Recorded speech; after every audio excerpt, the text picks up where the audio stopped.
Welcome. In this video, we will continue our discussion in quality management by discussing cash to conversion cycle, the total cost of outsourcing versus insourcing, and the bullwhip effect.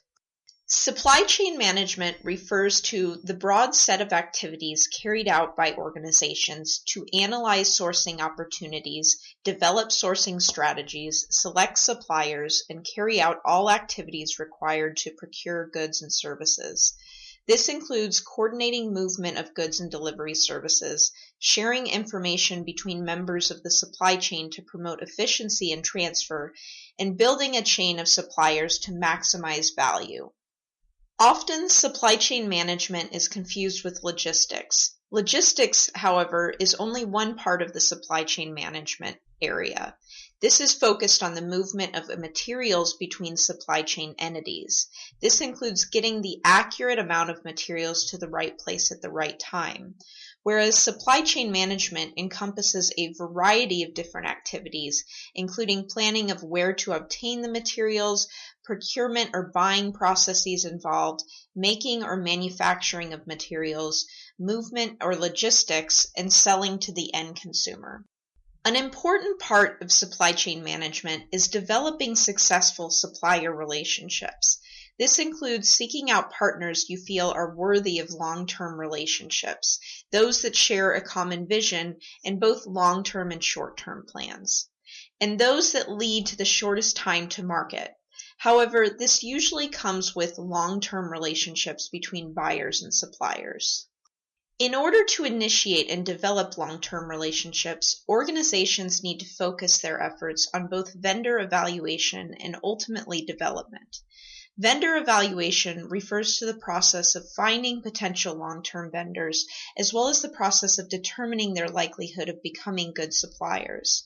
Vendor development comes after vendor evaluation and may include everything from consistent training and establishing various policies and procedures involved in further development of vendor relationships.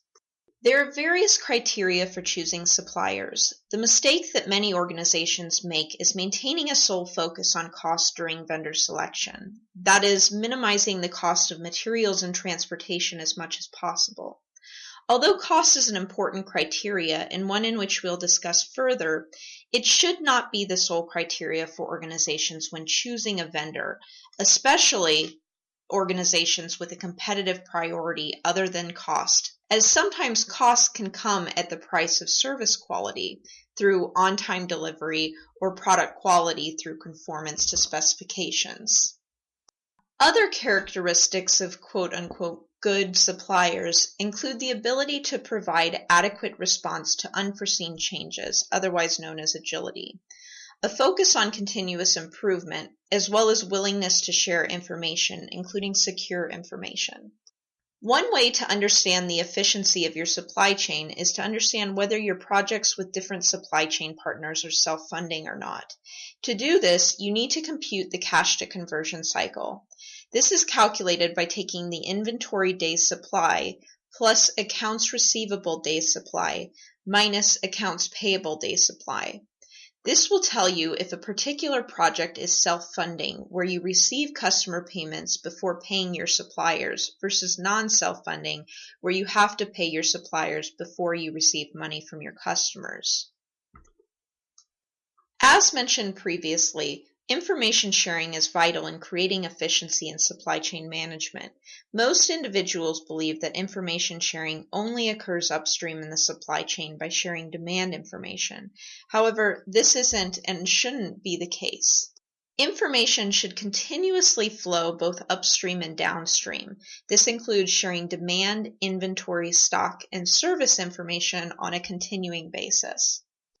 A lack of information sharing can result in various problems, including the bullwhip effect. The bullwhip effect, as is defined in textbooks, is oscillating demand amplification upstream in the supply chain. In layman's terms, it is the game of telephone in the supply chain context. Recall the game many of you may have played when you were younger, where you got in a line. The first person tells a secret to the second, they tell the secret to the third, and so on until you get to the last person who tells the secret out loud. Usually, the secret becomes so distorted that it is nothing like the original secret. The same thing can happen when sharing information upstream in the supply chain. Another common dilemma that operations and supply chain managers face is the make or buy decision. Do we outsource or not? Outsourcing is the contracting of another party to conduct a process for another organization. Organizations can outsource just about any function, including operations, human resources or HR, finance, and accounting. They can also outsource things like sales and marketing, training and purchasing, etc. Congratulations, you have finished the end of the video. Continue on to learn more about the advantages and disadvantages of outsourcing, as well as making the decision to make or buy. In addition, we will also talk about the bullwhip effect and discuss the cash to conversion cycle.